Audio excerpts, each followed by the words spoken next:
just a moment for people to come in.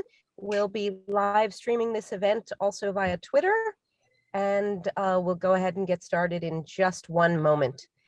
As you're coming in, of course, just a note that we have both a chat feature and a Q&A feature. We really hope to make this an interactive conversation. Please feel free to use the chat for just that, for chatting. Hellos, greetings, welcomes to one another, etc. But if you have a question for Paul or for Carlin, or comment directly on the talk that you would like them to see, please do put it in the Q&A, and I'll make that announcement again in just a moment. And we'll go ahead and get started momentarily.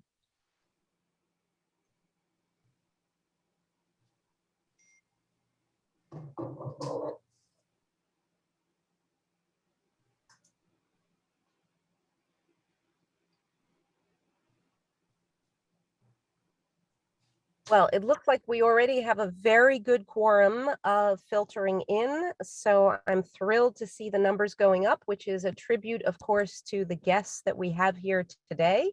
I am very delighted that we could reschedule this talk, which was called for earlier in May, and that it seems to be the beautiful summer evening has not deterred people from joining us. So without further ado, let me introduce myself and then our two speakers. My name is Beth Novak. I am director of the Governance Lab at New York University and also a senior fellow at the Institute for Public Knowledge, IPK. GovLab and IPK are co-hosting this talk as part of our Future of Democracy lecture series, which we have been running for the last few years to focus on ways that we might reimagine and reinvent democracy. This is, just so you know, Paul and Carlin, this is a very hopeful, so we would ask you to bring us some good tidings as well as some bad ones, and some solutions as well as some problems, because we're really here to see what we can do to deepen democracy and to innovate and improve how we govern and how we solve public problems. So with that, let me just briefly tell you who's here, but we're going to put their bios in the chat, because if I tried to give you the whole thing, I would take up the hour. With Paul Light's vast vita, he is NYU Wagner's Paulette Goddard Professor of Public Service and the founding principal investigator of the Global Center for Public Service. He has had a long and distinguished career, and so I'm going to put his bio now in the chat so that you can see it. And importantly, he's very much here because of a series on government reform that he wrote for Brookings earlier this year, which has a number of extended blog posts on the topic we're discussing tonight. We'll include that in the chat as well, so that you can read more of what we don't cover tonight. Paul has many, many books to his credit, but I'll just mention one of them: Government by Investigation, Congress, Presidents, and the Search for Answers, which we'll put in the chat as well as some of your other publications. And we're also very excited to be joined today by Carlin Bowman, who is a distinguished senior fellow at AEI, the American Enterprise Institute, where she compiles and analyzes American public opinion using available public polling data on a variety of subjects, including the economy and taxes and the state of workers in America. Again, we're going to put her bio in the chat. Paul and she are going to engage in a dialogue about the work that both of them have been doing on American attitudes towards government and government reform. So I will just, from a process perspective, if you allow me one more logistical item, since I think we have our quorum here. For those people who may be hearing impaired, at the bottom of your screen, you will see a button, Live Transcript. Please feel free to click that, and you will get, you can read as well as listening along. You are welcome to use the chat for comments, but please do use the Q&A button at the bottom to type a question. We would love to hear your question out loud. We will call on you to speak, but it would help me in moderating and ordering the questions, and help Paul and Carlin know how to respond if you would actually indicate that you would like to speak by using the Q&A button. So without any further ado, let me turn it over to Paul and ask you to dive on in and tell us what Americans want from reform. Well, I'm so grateful to join you today. I've known GovLab for a long time. It's a terrific organization and doing very important work at this particular intersection in American history. I do have, and I think Carlin has as well, news of change in some of the trends that I've been tracking and Carlin has been tracking. It's not a big change.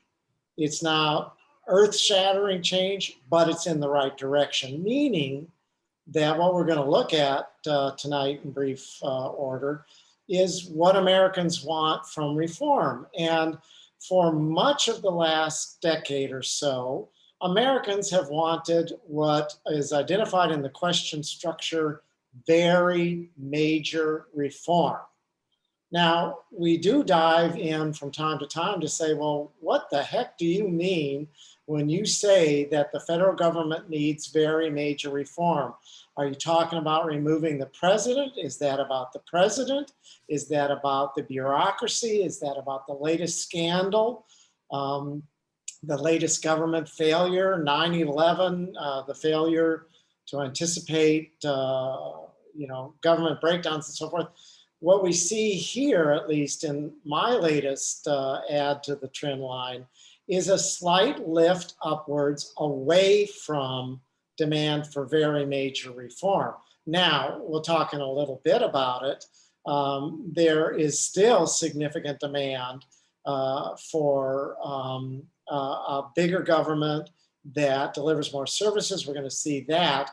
But to some extent, if I can give you the takeaway at this point, Biden's doing okay, at least in these measures. Now, I'm not saying it's an A+, I'm not saying it's a C, but he's doing okay. He has bent the curve of continued decline in public support for government action. Now, again, it's not a big change, and Carlin, I'm going to ask you in just a second to comment on it, but I was kind of surprised to see the bend. That's not just because I have a negative view of all things. I just was a little bit surprised. Happily, before I looked at the trend, I saw Carlin's data, which signaled the same change, albeit on a somewhat different timeline. So let's just get rolling here. This is I am sharing my slide with you, and I've obviously inflated it a little bit too much. This whole conversation today is a piece of a large project on what Americans want from reform. Do they want very major reform? Do they want a bigger government that provides more services, or a smaller government that provides less? What drives the demand for reform? Is this a useful measure? What's on the public menu when the American public says we want very major reform? What are they actually talking about? Did the 2020 campaign matter? So forth and so on. And we'll go a little bit into this. This is the key chart that we start with, which looks at this core question.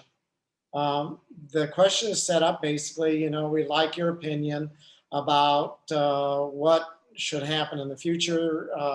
Does the federal government need very major reform? That's how the question is asked. Or does it need only some reform? Or is it really a function of not needing much change at all, the status quo? And you can see that back in 1997, with the economy roaring, Bill Clinton was still in office, the impeachment was underway during that period. But at that particular time, just 37% of Americans said the federal government needs very major reform. Over the next 15 years, we see the percentage of Americans who say, we got to do something here. We need very major reform. It goes up to 60, comes down for a moment in 2016. That little drop might be a Trump effect, I'm not sure. Then it goes up to 62, and it remains there as we're doing survey after survey. And only in the last round of survey work do we see really a little bit of a bump up that says, yep, there appears to be a turn in the road here.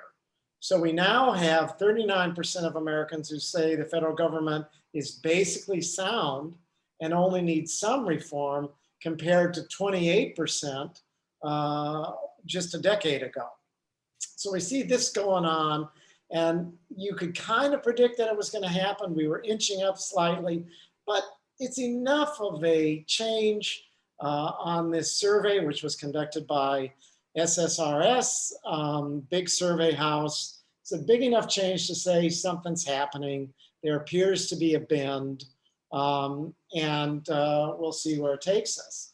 I just want to point out that there's another issue here. If we go back to 2016 on this particular chart, you can see that the position on very major reform was largely pushed forward by what you thought of the president in office. So in 2016, Republicans, 77% of Republicans in 2016 said, we need very major reform, which is no doubt linked to not liking Obama very much, and 37% fewer among the Democrats. Democrats are saying we like Obama, Republicans were saying we don't. Then we go to 2020, now it's the Democrats who are saying we don't like Trump, and Republicans who are saying they do.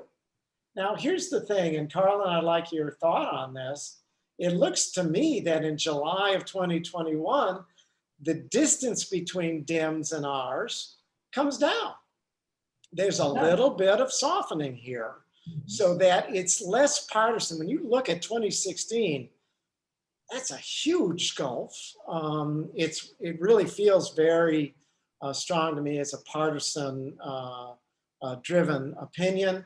You go to 2020, you got another one. But when we look at Biden, it's too early to tell, we see that the demand for very major reform is coming down, right? And you saw that on my first slide. And now you're kind of seeing it equalize a little bit. Yeah. It could be, and I'm just speculating that it could be, that Biden's honeymoon is continuing a little bit longer than we might have expected among past presidents. I'm not saying the honeymoon is on, but he's not getting that kickback that we see in 2016 and 2020. Now, timing is everything in polling, but I'm kind of thinking that he's got a little bit of a cushion to work with here. And that's, those of us who study public opinion, we infer a lot. We kind of dive into the data, and then we talk as if we're the public. Anyway, I want to turn next to the demand for bigger or smaller government where there's been less movement. This is a simple question. The respondents are asked basically whether they believe that we should have a smaller government that delivers fewer services versus a bigger government that provides more services. And you can see that bigger government is up a little bit. Now, my view of all the reporting over the last 2 or 3 weeks, article after article, New York Times, Washington Post, NPR, you name it, big government is back. That has been the headline of the past couple of weeks, right? Big government is back. Paul Krugman is like, what is the title of his op-ed piece? Carlin, did you? I can't remember, but I certainly remember the piece. Yeah, big government, he says, big government has its groove back. Talk about a baby boomer title. Okay, boomer, we hear what you're saying. Not quite sure about that, but I certainly agree with you that Biden is doing very well, and he's brought the temperature down so much. And I think Americans are so grateful for that they really are going to give him more latitude, perhaps for a longer amount of time. We had a poll come out this afternoon that showed him at a 60% approval rating. That's really quite impressive at the 6-month mark. And it's been pretty steady in this particular poll, which is a little higher than quite a few of the other polls. But still, he is doing very well, I think, at this particular point. And I think certainly the pandemic influenced opinions about larger government.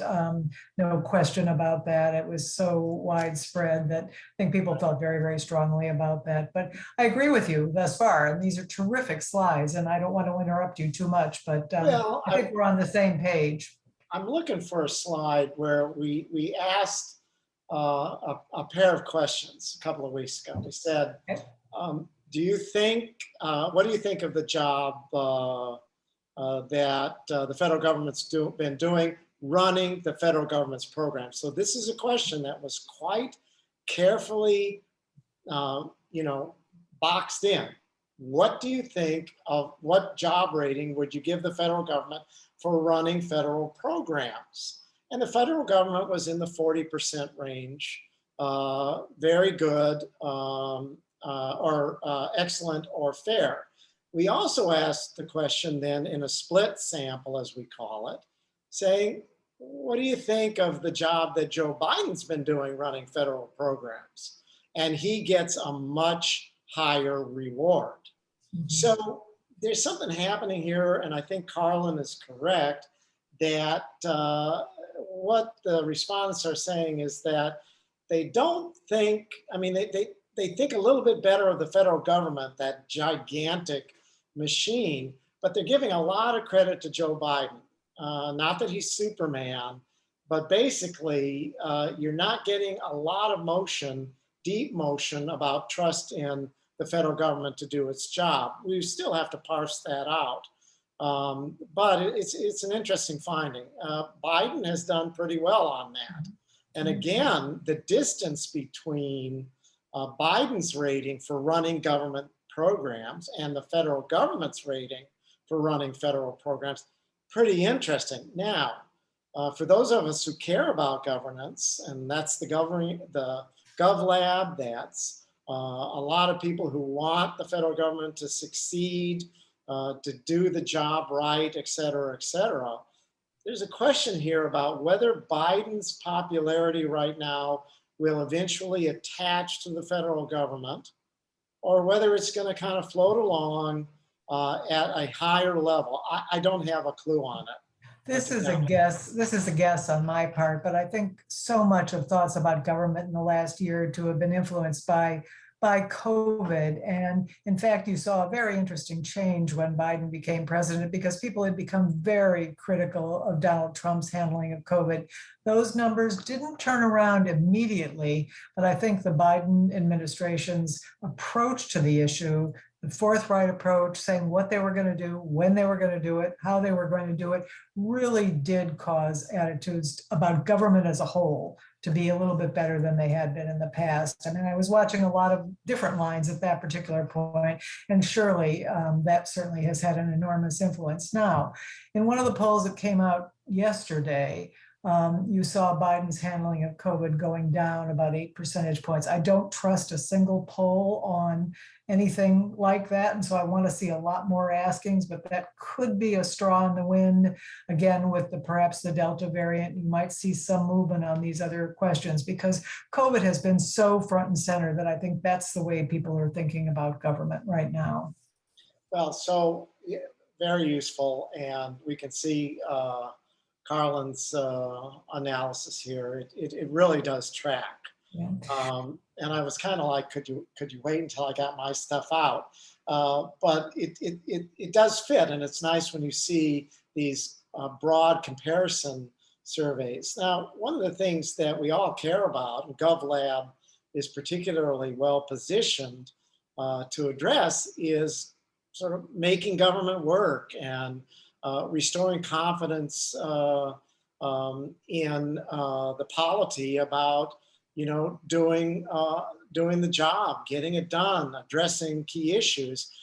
That one is still an open question here. I get up every morning and I go to the paper and I clip, not in real clipping as we used to do, but just copying and pasting. And there are so many threats right now, some that Trump left behind. I call them legacy breakdowns that he had the opportunity to address. He could have done something here, he could have done something there, but he didn't. And those legacy breakdowns are out there. They're tough to solve, whether it's the spike in violent crime, gun violence, continued problems with health disparities, vaccine disparities. We got a new one, the pandemic of the unvaccinated. We got a lot of stuff on the agenda. So what we're seeing here is that the number of breakdowns in the facing the federal government, where a program or an agency has just not succeeded in its mission, has failed. Some of the failures having been engineered by Congress or by a president or whatever. You know, we see those out there, and I'm going to talk a little bit about it. But Carlin, you got any additional things before we move? Well, I do. I want to talk about these two slides that I showed, and they're part of a political report that I do monthly at AEI. And I had to search in vain for pollsters who had updated these particular questions. So I'm so delighted that you're doing some of this work, Paul, and the polling that you're doing that I haven't been familiar with, because the pollsters have a very short attention span. And more, they're just following whatever the top of the news cycle stories are. And they're dropping so many of the good questions that we had historically in the 70s and 80s when you and I began looking at these questions about the role of government. And certainly you saw an uptick in 2020 as these two questions showed. Only one pollster has updated this question since those slides were done. And you see a little bit of a downturn. But again, the uptick, I think, is real in both of those slides. And that's what's particularly impressive, that you see the same trend in both slides, even though the overall levels are quite a bit different. So it made me very happy. You know, I continue to buy a question. For those of you who don't know the polling business, you can buy a question. Now, it ain't cheap, but you get that question. You can analyze it. It comes with all the demographics, some political data, and you can track this stuff. Yeah. I kind of overdo it because I'm like, oh my goodness, what's happened? But public opinion doesn't change very rapidly unless there's something really significant going on, the impeachment or whatever, and so forth. Well, I have all sorts of questions I'd like you to ask if you have the money to buy extra questions, because I don't conduct any polls. I just report on the ones in the public domain. And there's a particularly good CBS battery that hasn't been asked probably for a decade and a half. And I'd love someone to update it if anyone has the resources. We should go to Pew. Maybe we should go to Pew. But, you know, it's important to see what's happening. We see some things here. I did some analysis here, and it's a note for Beth and GovLab. When we look at what are the determinants of the demand for reform, so we say, okay, you think the federal government needs very major reform. You know, what are the correlates? And the answer is everything. Americans who want demand, they're dissatisfied with the way things are going. Okay, we're back on. They think the federal government is doing a poor job. One of the ones that I find particularly puzzling is in that third list there, where Americans believe that the federal government can't be trusted. They believe that ordinary citizens would do a better job at solving problems. And then there's not much anyone can do to influence the government. So there's this kind of pent up, please talk to us. Please ask us. We could do a better job than you fools in Washington, et cetera, et cetera. But we don't know how to do it. And I think GovLab, the Kettering Foundation, different organizations around the country are saying, well, we got to work on that, because there is pent up confidence in the American public. But when you to work on fixing government, making government work, and so forth, the demand is there, even though it has trended a little bit towards a more hopeful future. There's still a lot of demand. We still have that opportunity, but we've got to deal with the issue that ordinary Americans just don't think much of the system we're in, even though they might be fully willing to participate.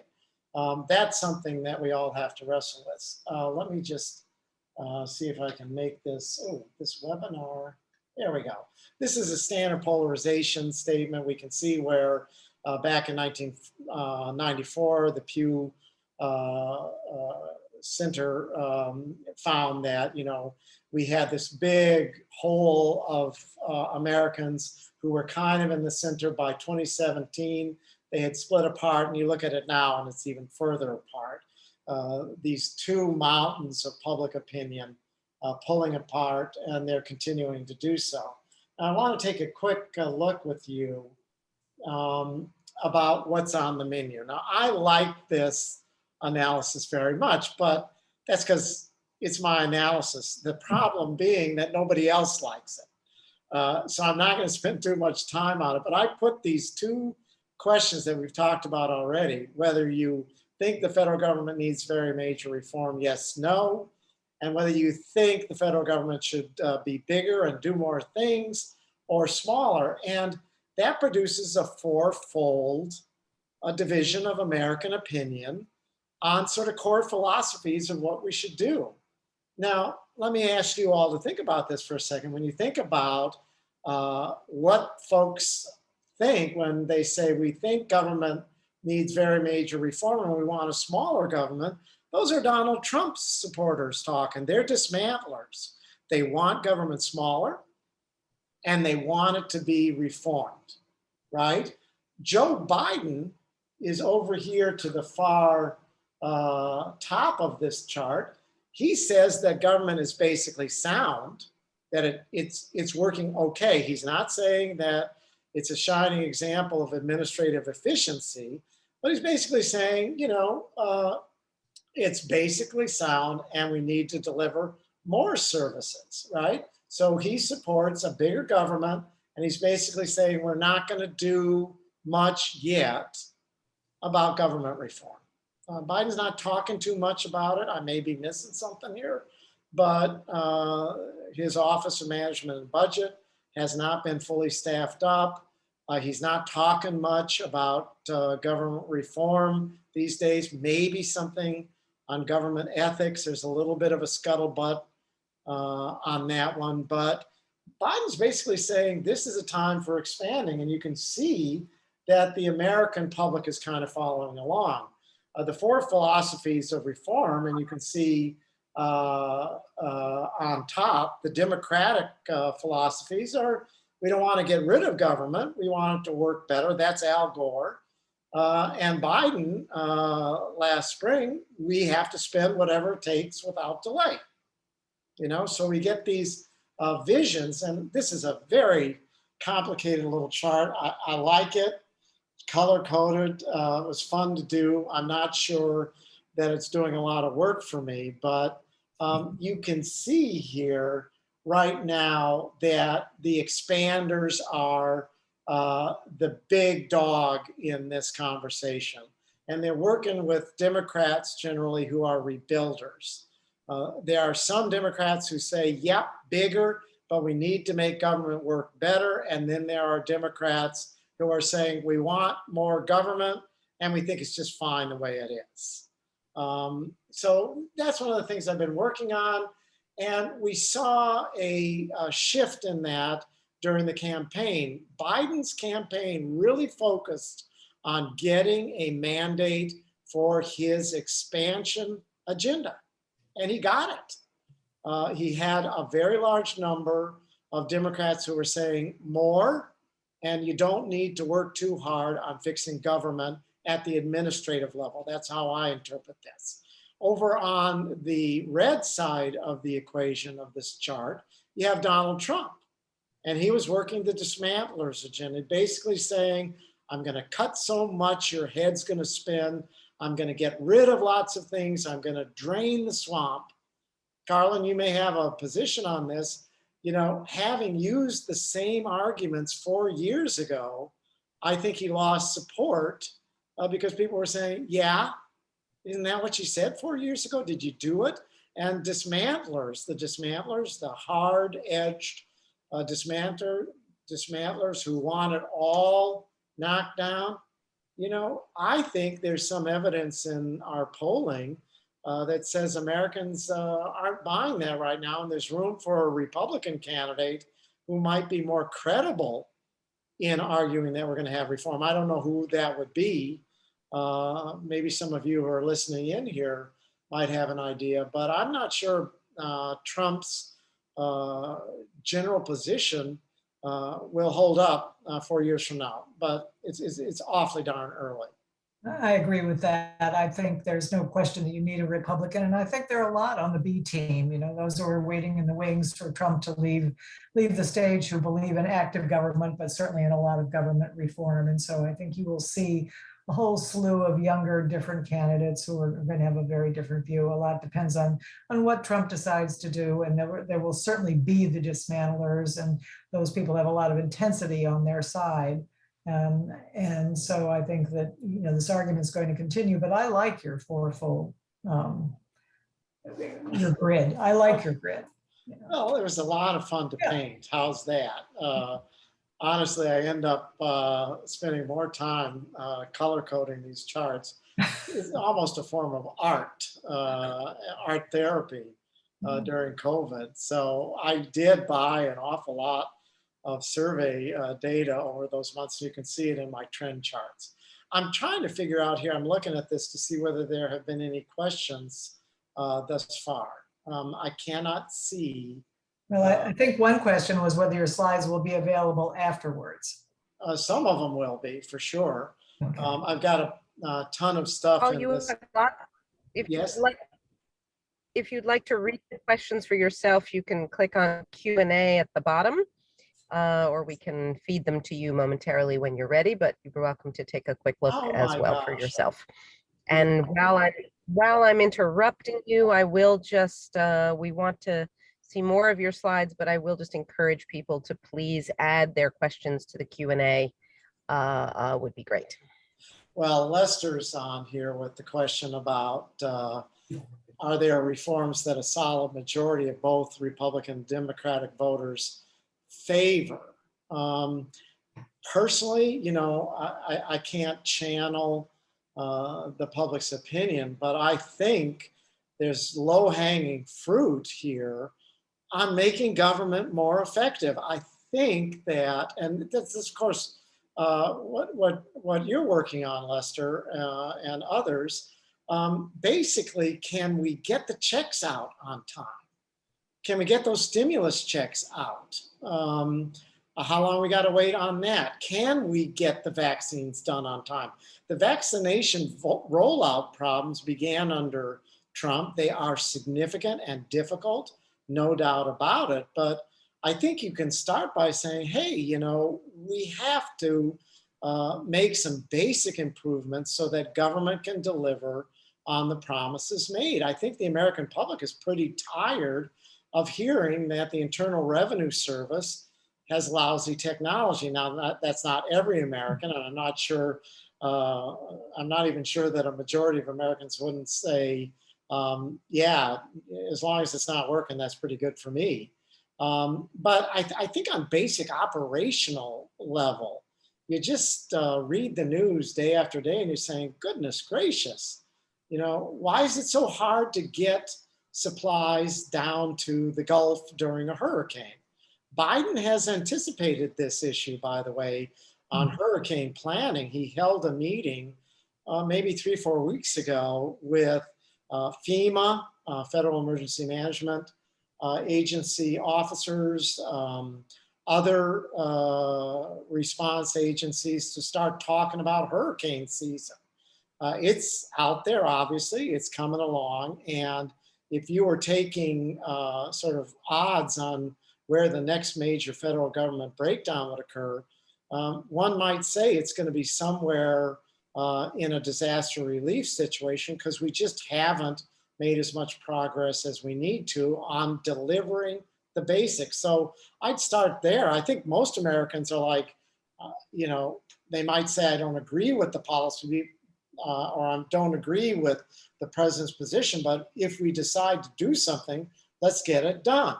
And let's get it done correctly. So I generally look to that as the beginning. Can we get the American public to say, okay, you know, can we fix some of these agencies that we rely upon. So let me see if there's another question here.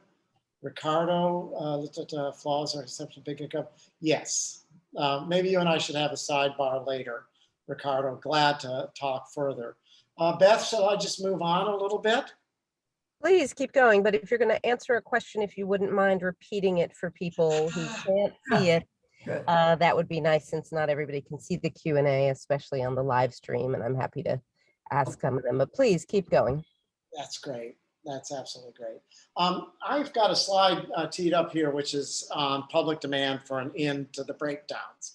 So that goes to the question of whether there's anything that Dems and ours can agree on. And I pick up, Carlin will have a sentiment here. Beth, it's at the core of much of your work at GovLab, but this notion that the federal government is experiencing a rising curve of government breakdowns, the inability to deliver an effective response to a programmatic demand or a national crisis. We seem to be having the same crisis, sort of a deja vu effect. When we look at COVID, we see the lessons, for example, of 9/11, the failure of imagination that affected 9/11, the terrorist attacks, were repeated in failures of imagination in terms of what might happen with COVID.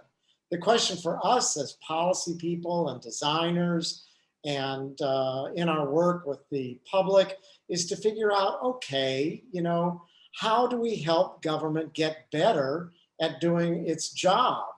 And that's something that we struggle with. If you take a look at this next slide, my argument is that the number of federal government breakdowns has been rising.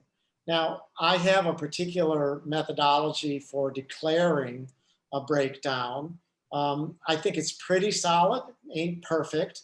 It's a specific failure of some kind that is featured in the news, that generates high levels of public interest, could have been prevented, and demands repair. And if you take a look at this next slide, we can see down in the third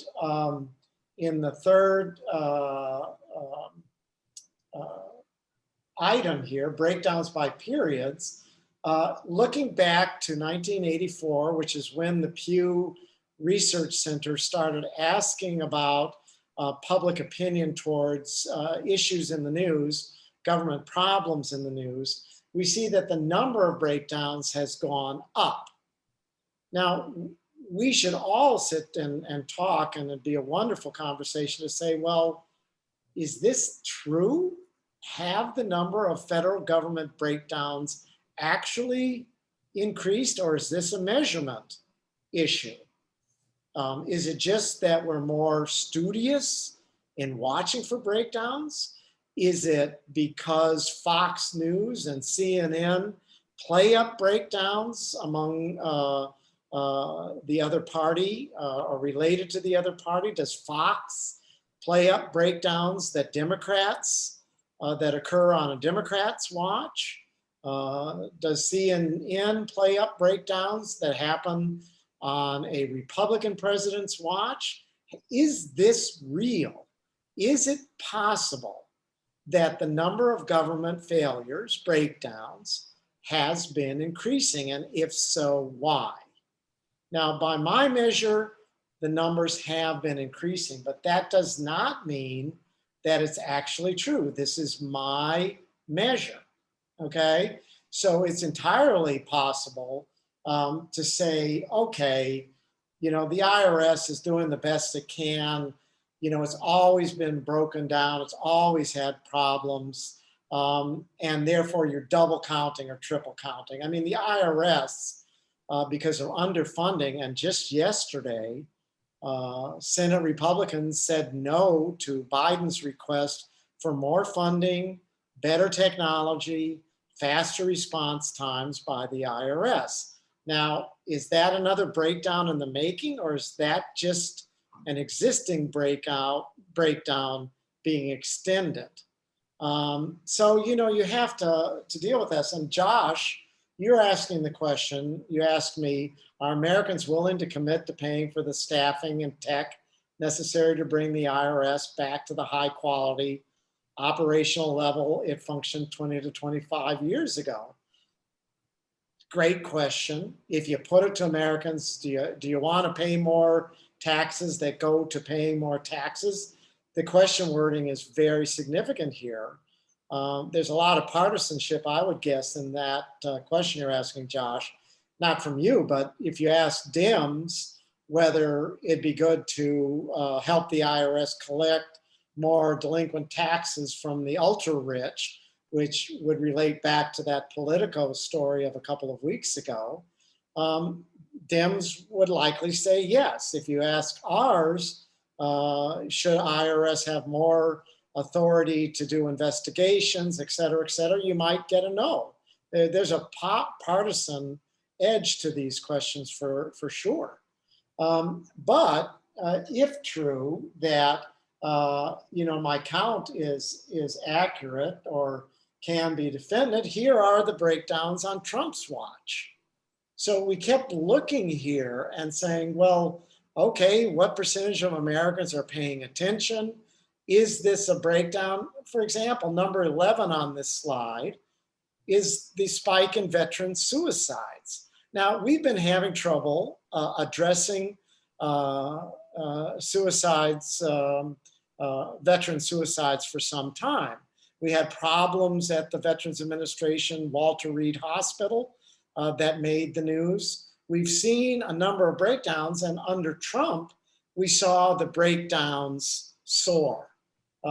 These are legacy breakdowns here on slide 19. To date, I count 3 breakdowns for Joe Biden. It's not a lot as far as past presidents go. The CDC mask policy, which if you're reading the papers, is still as confusing as can be. The Colonial Pipeline hack, it came on Biden's watch. What's interesting about the Colonial Pipeline hack is that Biden was quite explicit during the Solar Winds hack about questioning Trump's response. And Biden was faster to respond to the Colonial Pipelines hack, but it occurred on his watch nonetheless. The question for us as people who care about government and public confidence and engagement, could government have done better? Could it have been better prepared? Did we learn the right lessons from Solar Winds and so forth? And then we have the border surge, which has been in the news, problems in terms of housing and caring for children and so forth. This is one where I'm keeping a very close watch. Paul, we have a proliferating list of questions, so I'm going to ask you if you don't mind to let me give the mic in a moment to Carlin, and then I have Brooke Manville teed up to ask the first question. So I saw Brooke. I'm reading Brooke's questions. It's a darn good question. Yes, let's get back to it at convenience. Yes. So apologies to interrupt, but should we bring Carlin into the discussion, and then we'll, or would you like another word to now or later to make sure we get your last point across here? I like Carlin any time on this. Thanks very much, Paul. Yeah. But I think your slides really are great, and I hope you're able to share them at the end of the presentation, or at least some of them, because they really are quite interesting. I confess I'm a bit of a skeptic about restoring trust and confidence in the federal government in Washington. The government has myriad responsibilities.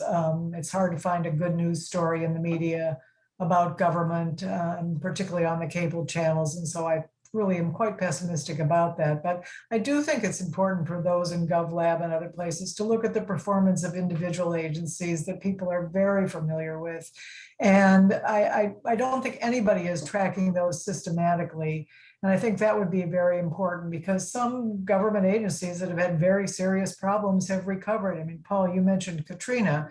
And there's no question FEMA's marks are better today than they were before. And so I think a lot of these are performance-based judgments based on things that are in the news, not necessarily fair to any of these agencies, whether it's the IRS or FEMA or NASA, but people want to see those errors corrected. And if you look at a big institution that, again, has a lot of responsibilities, if you look at the military, and I'm sure most of your listeners are familiar with this, the military has a very clearly and narrowly defined mission to protect and defend the country, and people think that the military does it pretty well. And that's why, if you look at all of the scandals affecting the military, going back to Abu Ghraib, going back to Tailhook in '73, and going all the way through Abu Ghraib, and now through the sexual harassment scandals, it doesn't seem to affect confidence in the military. And Gallup just came out with its yearly confidence in institutions trend just a few days ago. In the military, small business, and what was the third agency? Another agency are the top three, and the military has been in that position for so long. And this is really a performance-based judgment. And as long as the military continues to define its mission narrowly, I think the institution will be fairly successful. Wherein NASA, fairly successful, FEMA, fairly successful, the Postal Service, again, in the few pollsters that are regularly asking these questions, these individual agencies are doing quite well. In looking at confidence trends over a very long period of time, in the major confidence trends, confidence has ticked up in Washington and in the federal government in '84 and '85, the Morning in America, at the turn of the century, at the end of Clinton's presidency, when the economy was doing so well, and then very briefly after 9/11. I mean, all of these have been very brief upticks. And I think the problem is that government has so many responsibilities that there's just a lot to criticize. And of course, our adversarial media will continue to do that job. So I'm a little pessimistic about the premise. I think people do want government reform. And I think they certainly are giving Biden some latitude right now. And I hope that he will be able to institute some of the kinds of things that you talked about, particularly the low-hanging fruit, getting these things, getting checks delivered. And I think right now that is happening for a lot of people. And I think that's pretty important. But whether it can restore confidence in this big, huge entity, again, a little pessimistic. Well, Pew has the regular ratings of agencies, maybe some of them, yeah. Once 3, 4, 5 years, you see that's right. something pop. And each of the agencies now, or many of them, have their own polling operations. The yes. The IRS has TIGTA, the Inspector General for Tax Services. Right. And so forth. Right. So you can take a look at that, and you can look at measures.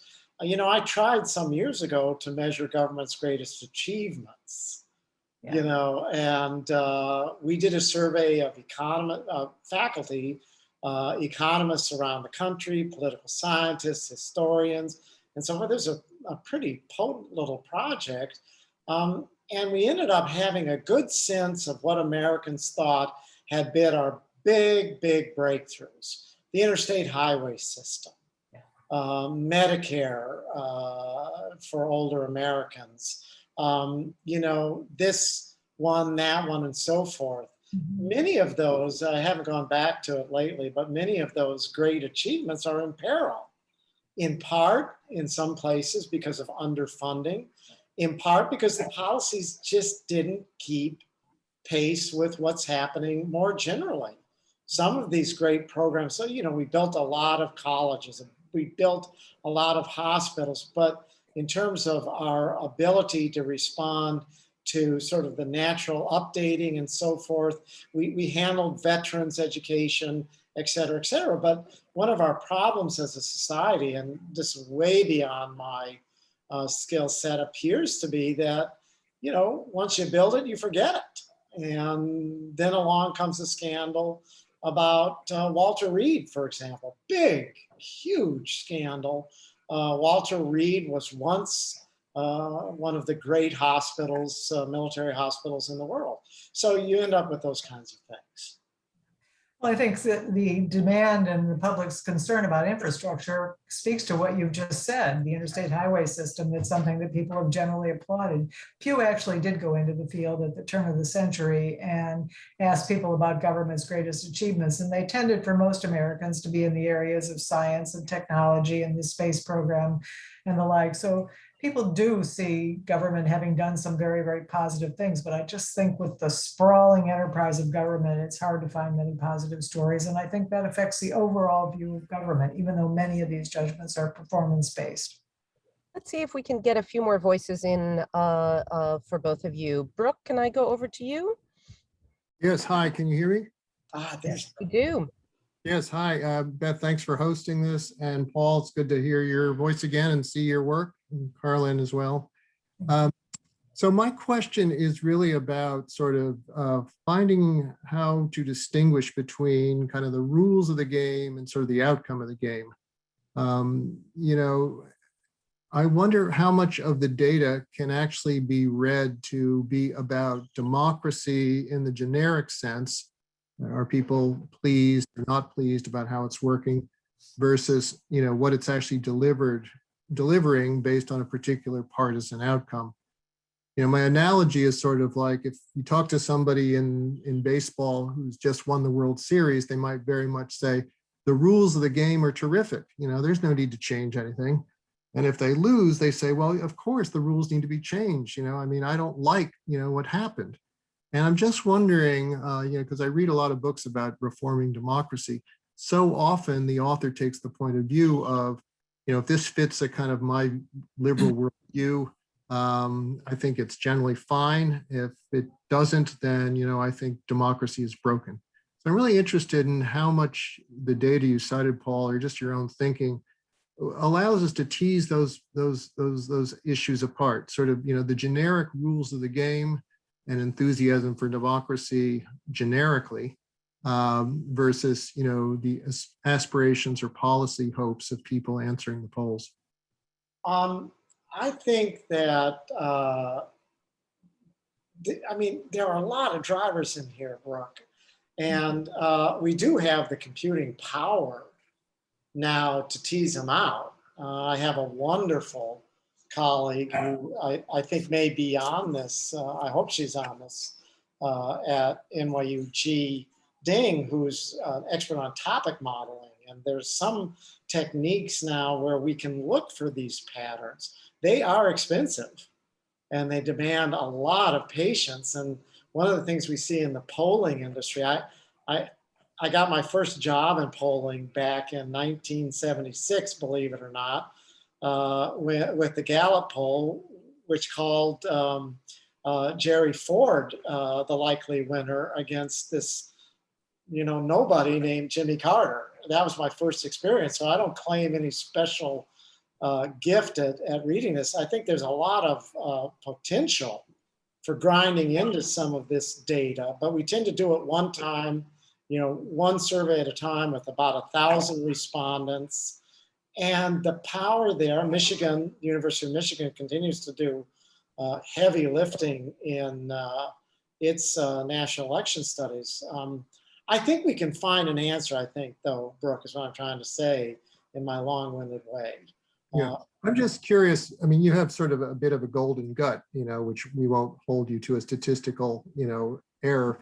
But in your gut, how much do you think Americans are able to stand back from the policy outcome versus the generic rules of the game when they think about these kinds of questions? I think as survey types, you have to be really careful about the scheduling and not to overlap your survey work with the latest crisis.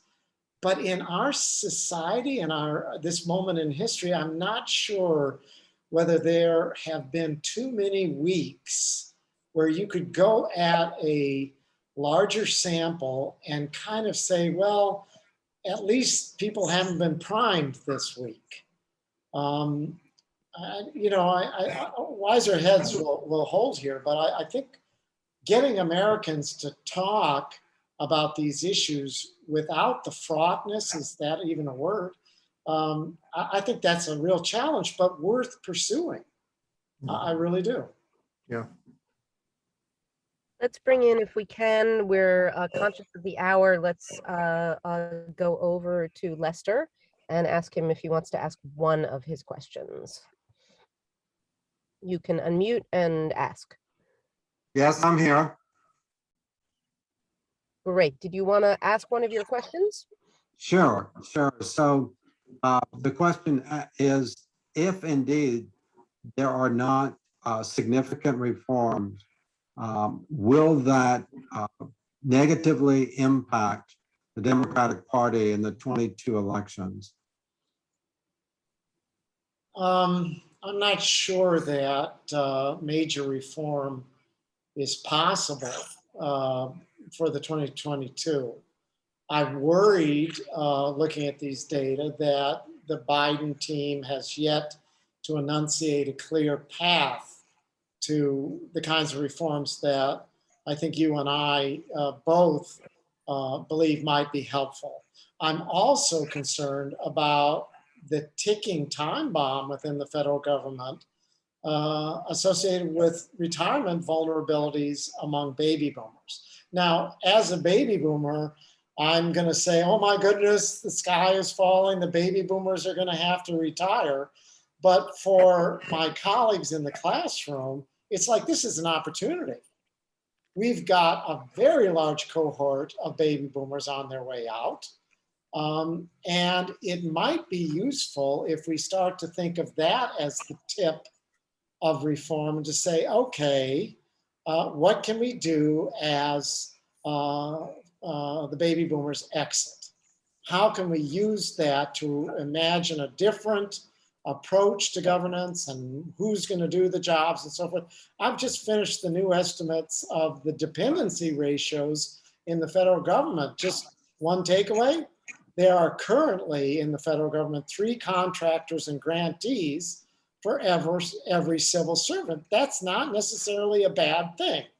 Questions about cost that my friends at the Project for Oversight on Government deal with, but we have an enormous question ahead of us, which is how are we going to rebuild government after the baby boomers leave? And for my students, it's like, yes, you know, the sooner the better, baby boomer. And we have that opportunity. And I'm hoping that the Biden administration will actually appoint somebody. She was just tasked the new head of the Office of Personnel Management to start thinking about this and bring some other players into the conversation. That's apropos of personnel. We're going to go to Kyle for his question, and then I'll take some final words from both of you. We'll wrap up our live stream, but please, if you're here with us, quote unquote, in the room, stick around and we'll have a few more minutes of discussion after we wrap up the live stream just after 6. Kyle? Great, thank you. Well, going off of rebuilding government, are you aware of any polling on the perceived competency of the average employee in the federal government, and any polling about the approval rating of improving how we train public servants or changing what skills we train them in? So, you know, getting them more versed in data and innovation skills. You know, you see a poll every once in a while. If you ask about a specific job, like, military position or the people, the medical heroes kinds of questions and so forth, IRS employees. I mean, there's not a depth of knowledge, to my understanding, about how Americans relate to public employees at any level as, you know, people. Do they know somebody or whatever? We asked a question, and I asked it again just recently, about whether, if it's hypothetical, we said basically, if you had a son or daughter about to take a job, would you recommend that they take a job in government? And not the federal government, but just government. The answer was about 50% yes, and the rest no. The people who said no were generally partisans of the red side, and the people who said yep you should do it, people of the blue. And we have looked at that question in some depth in the past. What do you think is good about a federal job? What is good about a state job? I mean, there's a reservoir of support for government jobs, but the tainting of government jobs over the last presidency, Trump, and back into the 1990s, we have to address that as well. Great, thank you. Thanks, Kyle. Carlin, I want to give you a last word and Paul a final word, and then we will go from our live stream. I'm sure that Paul knows that there's a counterpart question to the question about working for the government, and that's a question about having a son or daughter choose politics as a career. Oh my gosh, yes. And that question was asked for the first time in 1954, and about 25% said that they'd want a son or daughter to, they only asked about sons in 1954, but they changed the wording over time. And at that time, I think only about 27% said they'd want a child to choose politics as a career. And now it's up to about 33%. So I think it's quite impressive that choosing government as a career is in the 50% level overall. But I'd just like to say that, Paul, I'm very impressed with the work you're doing in this area, and I'd like to see so much more about it because, as I said earlier, the pollsters' attention span is very, very short. They're following the latest crisis, and we don't have enough systematic work on government agencies specifically or on government broadly defined. And I think that's just so important. As I look at public opinion, getting back to the question about democracy earlier, Americans, even given what we've been through in the last 40 years, are still pretty darn optimistic that Americans' best days are ahead, and they still have confidence in the latest Pew's poll in government overall.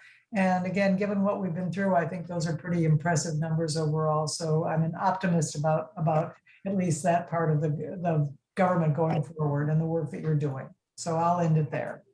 Thanks. Paul, a last word from you. Maybe I'd like to see more of, per Carlin's point. What's the next work that you want to do, or you want to see Carlin do, or other people do?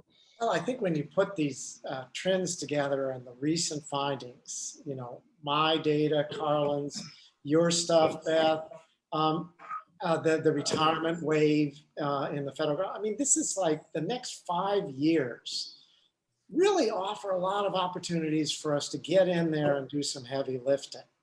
A lot of people who I talk to are talking about this and that, and you know, you can't throw a rock without hitting another blue ribbon commission in DC. But we do have an opportunity. It's going to go away.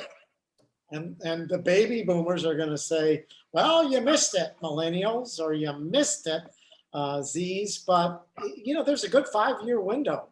Maybe we should be talking together and working it. I am very hopeful with this bend. I was shocked by it, to be honest. And I'm delighted to see at least some movement in response to quiet. I think that's what it was, but we've got more work to do. It's such a pleasure, though, to have this opportunity to talk, and I'm so appreciative of GovLab for bringing me into it. I hope it's not the last one. Me too. Well, thank you. We want to thank you for being so generous with your time and being willing to come back and reprise this, what we were supposed to do earlier, to do it now in the dog days. Or the brink of the dog days of summer. And I speak for everyone when I say that both of your work and this data is really just fascinating for all of us who are government watchers and who care about government effectiveness and government competency. Let me close us out formally. That will give you a moment also to take a look at the number of questions waiting in the Q&A. That we didn't get to, but we will conclude the formal portion, i.e. the live streaming portion of the program. This will be archived as well, along with the transcript for people who would like to take a look at it again or review your slides. And I hope later we can talk about sharing your slides with everybody. I want to thank NYU IPK for hosting us. And also, I forgot to say at the outset, the NYU Bradamus Center, also which studies democracy and Congress in particular. Yes. And we want to thank them for their support for this event as well. And thank you for the from the GovLab, and thank you for the many good shout outs. So we appreciate it. So for those of you who would like to log off, please, by all means, we'll end the live stream